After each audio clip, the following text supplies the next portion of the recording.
नमस्कार दोस्तों, आप सभी का हमारे चैनल भाभी हॉरर स्टोरी पर दिल से स्वागत है, जहां हमारी हर एक कहानी आपको एक रहस्यमय दुनिया का सफर कराकर बिल्कुल रोमांचित कर देगी। दोस्तों, आज मैं एक ट्रक ड्राइवर के संग घटित काफी भयभीत करने वाली घटना का जिक्र आपके संग करने वाला हूं। जब आधी रात को सुनसान जगह पर उस ट्रक ड्राइवर का सामना दो भूत से हो जाता है। लेकिन दोस्तों, कहानी शुरू करने से पहले आपसे एक छोटी सी गुजारिश है कि अगर आप हमारे चैनल पर नए हैं तो कृपया हमारे चैनल को सब्सक्राइब करना ना भूलें। इससे आप न केवल हमारे परिवार का हिस्सा बनेंगे बल्कि हमारी हर कहानी का नोटिफिकेशन सर्वप्रथम आपके पास पहुंचेगी, जिससे आप भरपूर मजा उठा पाएंगे। आपका हर लाइक और कमेंट मेरे लिए प्रेरणादायक है, इसलिए आप हमारे कमेंट में हमें ज़रूर बताइए कि आप किस शहर या गांव से हमारी कहानियां सुन रहे हैं। हो सकता है कि अगली बार मैं अपनी कहानी में आपके शहर या गांव का नाम भी शामिल करूं। आइए दोस्तों, अब आपका और समय न लेते हुए मेन कहानी की ओर बढ़ते हैं। दोस्तों, मेरा नाम बाबा रमन है और मेरी उम्र 60 साल है।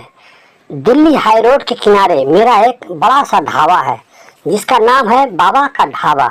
मगर दोस्तों, 30 साल पहले मेरा यह ढाबा नहीं था, बल्कि 30 साल पहले मैं भी एक ट्रक ड्राइवर था और उस वक्त मैं भी भूत प्रेत चुड़ैल जैसी बातों पर जरा भी यकीन नहीं करता था। इसलिए मैं रात बेरात कभी भी निडर होकर गाड़ी चलाया करता था।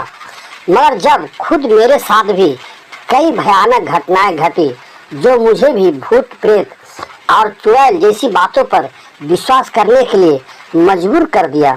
एक बार तो मैं मरते मरते बचा।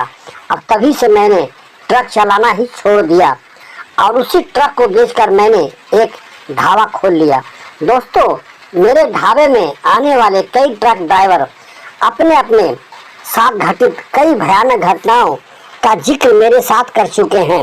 उन्हीं घटनाओं में से एक घटना का जिक्र आज मैं आपके संग करने जा रहा हूं, जिसे सुनकर आपकी भी रूह कांप उठेगी। दोस्तों, यह घटना जिस ट्रक ड्राइवर के साथ घटी थी उसका नाम है राकेश सिंह। तो आइए दोस्तों, जिसकी कहानी उसी की जुबानी सुनते हैं। दोस्तों, मेरा नाम राकेश सिंह है। दोस्तों, एक ट्रक ड्राइवर होना बहुत बड़ा चैलेंज होता है।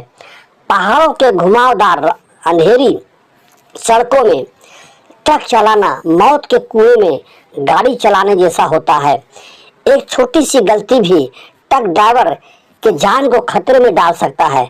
मगर सिर्फ यही खतरे नहीं है जिनका डर सड़कों में रहता है, बल्कि सड़कों में कभी कभी ऐसी घटनाएं भी घट जाती है जिसका आप कल्पना भी करते हैं तो आपकी रूह कांप जाती है। आज मैं आपको एक ऐसी ही घटना की कहानी बताने जा रहा हूँ जिसमें मेरे और मेरे सहकर्मी की जान हलक में आकर फंस गई थी। मैं पिछले 20 सालों से ट्रक चला रहा हूँ। ये कहानी जो मैं आज आपको बताने जा रहा हूँ वह एकदम सच्ची घटना के बारे में है। मैं पहले कभी भूत प्रेत पर यकीन नहीं करता था, लेकिन इस घटना के बाद मुझे यकीन हो गया कि भूत प्रेत या चुड़ैल होते हैं। यह घटना 10 साल पहले यानी 2015 की है, जब मैं उत्तराखंड के गोपेश्वर से हरिद्वार रात को ट्रक लेकर जा रहा था। मेरे संग मेरा क्लीनर किशोर भी साथ में था। मेरे ट्रक में घर का पूरा फर्नीचर था जिसे मुझे सुबह तक हरिद्वार में डिलीवरी देना था। इसलिए हम लोग खाना खाकर गोपेश्वर से रात को 11 बजे ट्रक लेकर निकल चुके थे। एक बैंक मैनेजर का ट्रांसफर गोपेश्वर से हरिद्वार के लिए हुआ था और मैनेजर साहब अपने परिवार को लेकर सुबह ही हरिद्वार के लिए अपनी कार से निकल चुके थे। क्योंकि रात में ज़्यादा ट्रैफिक नहीं रहता है, इसलिए मैं अक्सर रात में ही ट्रक लेकर निकला करता था। 1.5 घंटे के बाद यानी तकरीबन रात 12:30 बजे हमारा ट्रक एक सुनसान रास्ते से गुजर रहा था। रोड पर इक्का दुक्का गाड़ी ही कभी कभार नजर आ रही थी। ठीक उसी समय मुझे दूर से ट्रक की हेडलाइट की रोशनी में दो मानव आकृति दिखाई देता है। कुछ और नजदीक जाने पर मैंने देखा दो बुजुर्ग, एक पुरुष और एक महिला, दोनों अपने हाथ हिलाकर लिफ्ट मांग रहे थे। लगता है वे दोनों किसी सवारी का इंतजार कर रहे थे, मगर इतनी रात गए उन्हें कोई सवारी मिलती कि नहीं मिलती, और ऊपर से दोनों बुजुर्ग भी थे। इसलिए मैंने उनके पास जाकर गाड़ी रोक दी और किशोर से बोला, पूछ वे लोग कहाँ जाना चाहते हैं। किशोर के पूछने पर उन्होंने कहा, बेटा हमें हरिद्वार जाना है। अगर तुम लोग हरिद्वार जा रहे हो तो प्लीज हम दोनों को अपनी गाड़ी में उठा लो बेटा, तुम्हारी बड़ी मेहरबानी होगी। हम लोग बहुत देर से सवारी का इंतजार कर रहे हैं पर कोई सवारी नहीं मिल रही बेटा। मुझे भी उनकी बात स्पष्ट सुनाई दे रही थी।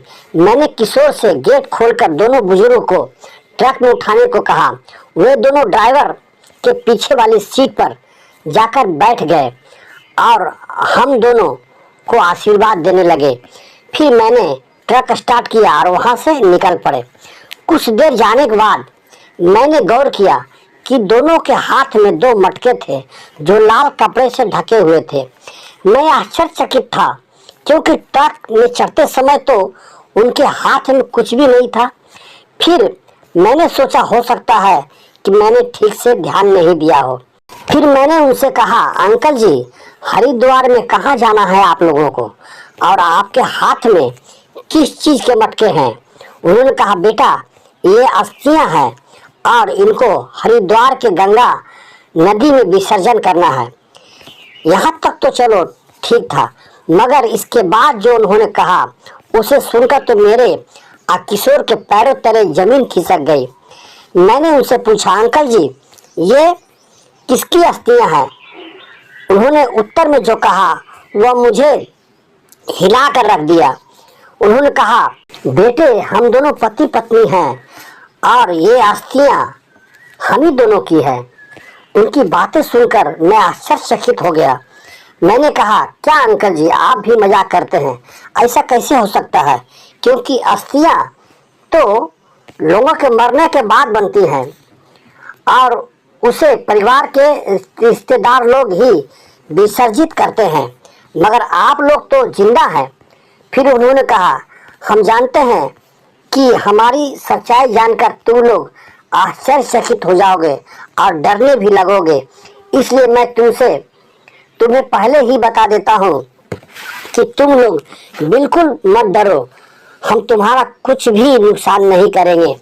मगर यह बिल्कुल सत्य है कि हम लोग मर चुके हैं और ये हमारी ही अस्थियां हैं। मैं 1 महीने से हॉस्पिटल में भर्ती था और हॉस्पिटल में ही मेरी मृत्यु हो चुकी थी। मेरी मृत्यु की खबर सुनकर मेरी पत्नी को भी हार्ट अटैक से मृत्यु हो चुकी थी और हम दोनों की अर्थी एक संग निकली थी। हम दोनों एक दूसरे से बहुत प्यार करते थे। हमारे 2 बेटे हैं। मरने से पहले मेरे दोनों बेटे ने मुझसे मेरी सारी संपत्तियां अपने नाम लिखवा लिया और हमसे वादा किया था कि हमारे मरने के 1 साल बाद हमारी अस्थियों को हरिद्वार में विसर्जित करेंगे और पूरे परिवार वालों को फिर से भोज भंडार करवाएंगे। मगर खर्च के डर से उन लोगों ने हमारी अस्थियों को बगीचे में फेंक दिया था। उनकी बातें सुनकर हम दोनों डर के मारे थर-थर कांप रहे थे। मैं जो भूत प्रेतों पर जरा भी यकीन नहीं करता था और आज मुझे भूतों से ही सामना हो चुका था। अगर मुझे पहले से पता होता कि उनके पास अस्थियां के मटके हैं तो मैं उन्हें अपने ट्रक में कभी नहीं उठाता, मगर अब मैं करता भी तो क्या करता। मैंने कहा, अंकल जी आप लोग प्लीज मेरे ट्रक से उतर जाइए वरना मैं गाड़ी नहीं चला पाऊंगा। उनके द्वारा कोई उत्तर नहीं मिलने पर मैंने घूमकर देखा, मगर वे दोनों अपने सीट पर नहीं थे। मैं आश्चर्यचकित था कि चलती गाड़ी में वे लोग कैसे उतरे।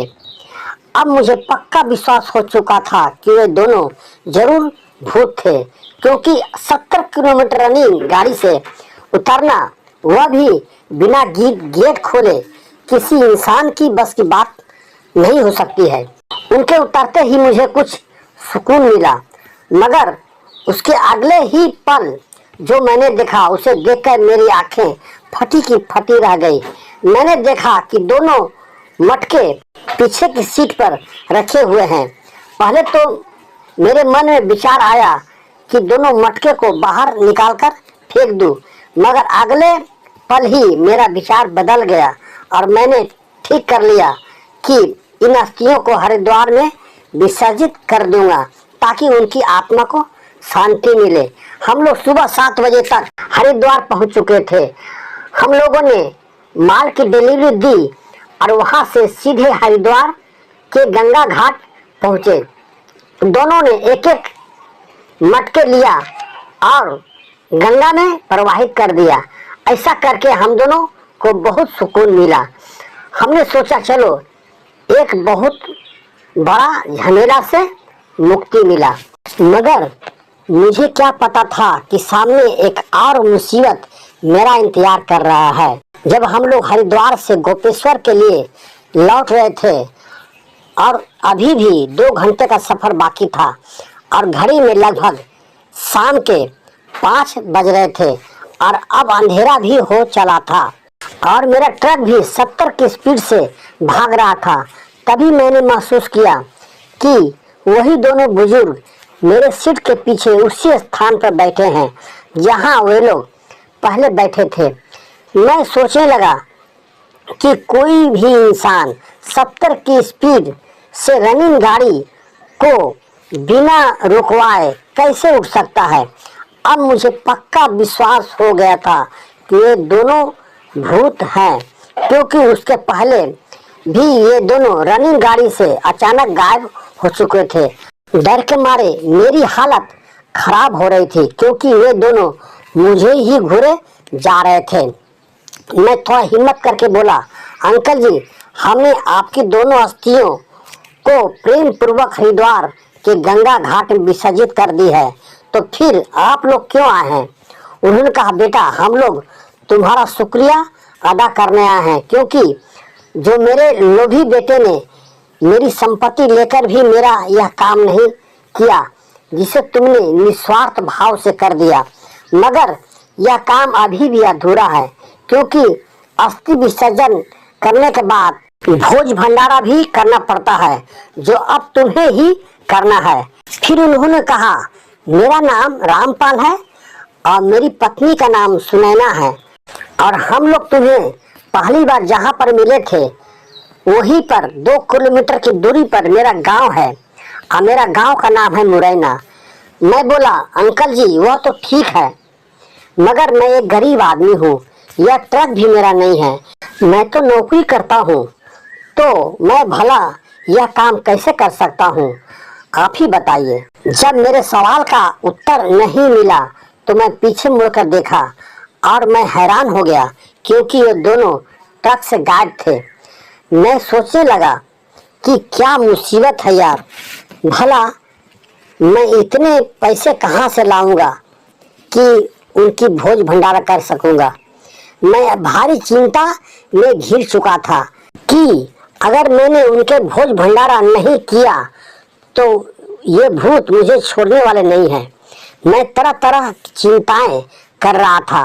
तभी मेरा क्लीनर किशोर बोल उठा, उस्ताद, वे दोनों तो गायब हैं, पर उनकी जगह पर नोट के 2 बंडल पड़े हुए हैं। मैं हैरानी से देखा, सही में नोट के 2 बंडल हैं और दोनों के ऊपर एक एक छोटा सा पेपर पर लिखा है 1-1 लाख रुपये, यानी दोनों बंडल में 2 लाख रुपये थे। मैं बिल्कुल हैरान था, क्योंकि मेरे लिए यह एक चमत्कार से कम नहीं था। घर पहुंचकर मैंने अपनी बीवी को बताया, वह भी हैरान थी। दूसरे दिन मैंने अपने गांव के कई लोगों को बताया, सभी हैरान थे।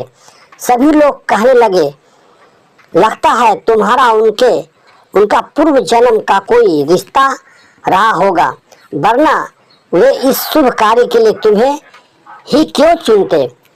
फिर हम लोग 5 आदमी मिलकर उनके गांव मुरैना पहुंचे, जहां उनके दोनों लड़के भी मिले, जिनका नाम था कैलाश और विकास। उनके गांव के लोग भी पूरी कहानी सुनकर हैरान थे। कैलाश और विकास दोनों बहुत शर्मिंदगी महसूस कर रहे थे। दोनों ने मुझसे कहा, राकेश भैया, जब पिताजी इस शुभ कार्य के लिए आपको चुने हैं तो पिताजी का भोज भंडारा आपके हाथों ही होना चाहिए।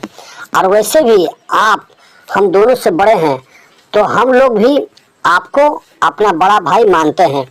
फिर हम लोग मिलकर पूरे गांव वालों को निमंत्रण किया और पूरे धूमधाम से उन दोनों का भोज भंडारा किया। पूरा खर्च करने के बाद हमारे पास 80,000 रुपये बच रहे थे। गांव वालों ने निर्णय लिया कि उनके नाम पर एक धर्मशाला खोल दिया जाए, मगर 80,000 रुपये में तो धर्मशाला बनता नहीं। फिर उनके दोनों लड़कों ने कुछ पैसे दिए और गांव में ही उनके नाम पर एक धर्मशाला खोल दिया गया, जहां आज भी उस गांव में आने वाले बारातियों को ठहराया जाता है। दोस्तों, अगर कहानी पसंद आई हो तो प्लीज लाइक, कमेंट और सब्सक्राइब जरूर कर दीजिएगा, जो आपकी ओर से मेरे लिए बख्शिश होगी। दोस्तों, यह चैनल भी आपका ही है, इसलिए आपका थोड़ा सहयोग मुझे चाहिए। दोस्तों, आपका थोड़ा सा सहयोग मेरे रात दिन की मेहनत पर मरहम का काम करता है और हमें और भी मेहनत करने के लिए प्रेरित करता है।